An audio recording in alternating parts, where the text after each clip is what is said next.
Hello, comment ça va aujourd'hui?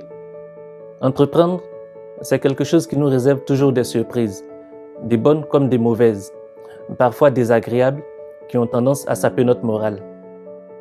La désillusion de voir qu'un ou plusieurs de nos associés ne sont pas ou ne font pas ce qu'on espérait conduit parfois à la séparation, à la fragilisation de l'entreprise, voire à sa fermeture tout net.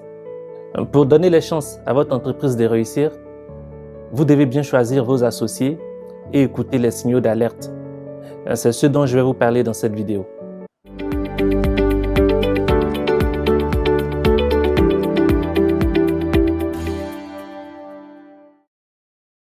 Lorsque nous voulons nous lancer dans un projet, on fait toujours le compte de nos ressources financières, matérielles, intellectuelles ou humaines afin d'identifier nos besoins et mettre en place une stratégie pour les couvrir.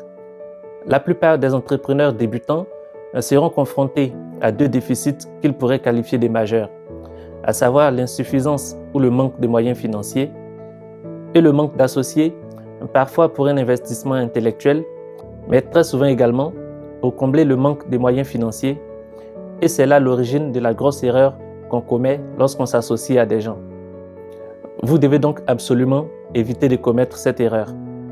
Quand on a un projet et qu'on n'a pas suffisamment d'argent pour le financer, on a tendance à préparer un discours de présentation très bien peaufiné afin de convaincre les investisseurs, pour ceux dont le love money ne suffit plus ou simplement pour ceux qui n'en ont pas. Au passage, votre projet doit avoir toujours une bonne présentation.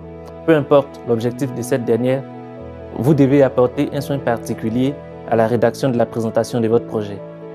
Lorsque vous parlerez de votre projet aux gens, il y aura toujours des personnes qui vont trouver votre idée géniale.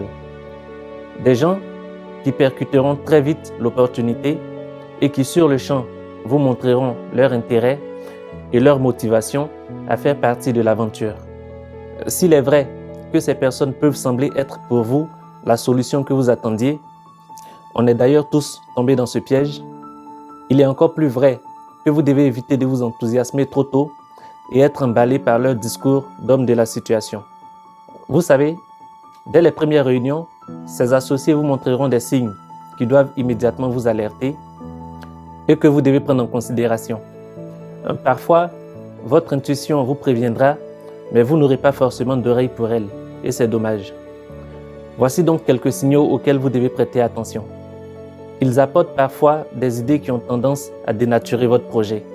Ils le font parce qu'en vrai, pendant qu'ils vous écoutaient présenter votre projet, ils n'entendaient que les opportunités financières du projet et non le fond du projet qu'ils n'auraient pas bien compris.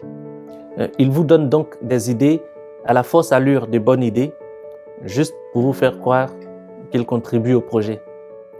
Ils interviennent sur leurs tâches presque toujours avec du retard. Ils sont très occupés et trouvent toujours une excuse pour justifier un livrable qui arrive en retard. Et là encore, c'est quand ils ont pris la peine d'exécuter leurs tâches. Ils manquent de patience. Si vous avez l'impression que c'est l'argent qui les motive, vous ne vous trompez pas. C'est effectivement ce qui les motive et ils sont pressés d'empocher des millions alors même qu'ils n'ont pas posé une seule brique concrète dans la construction du projet, à part un peu d'argent dont avec du recul, vous auriez bien pu vous passer. Ils vous proposent des raccourcis. En tant que porteur de projet, vous avez un plan et une stratégie pour mener à bien votre projet. Et même si parfois, avec du mentorat professionnel, il peut vous arriver de modifier légèrement votre stratégie afin de l'améliorer, vous ne devez pas tomber dans le piège des raccourcis parfois dangereux pour votre projet, proposés par vos nouveaux associés cupides.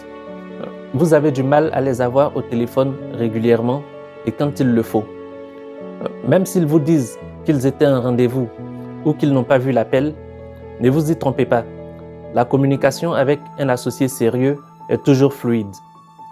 Vous remarquerez qu'ils sont investis dans un autre projet et leur implication vous semble beaucoup plus importante qu'avec vous. C'est assez clair. Vous n'êtes pas dans le même bateau. Prenez vos dispositions.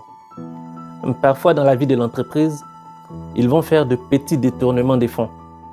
Séparez-vous immédiatement d'un associé qui utilise à des fins personnelles de l'argent appartenant à l'entreprise, aussi petite soit cette somme.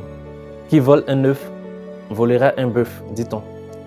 Il y a de nombreux autres signaux auxquels vous devez faire attention. N'hésitez pas à les mettre en commentaire si vous en connaissez. Très souvent, vous avez l'impression que sans associé, il vous sera difficile de lancer votre projet.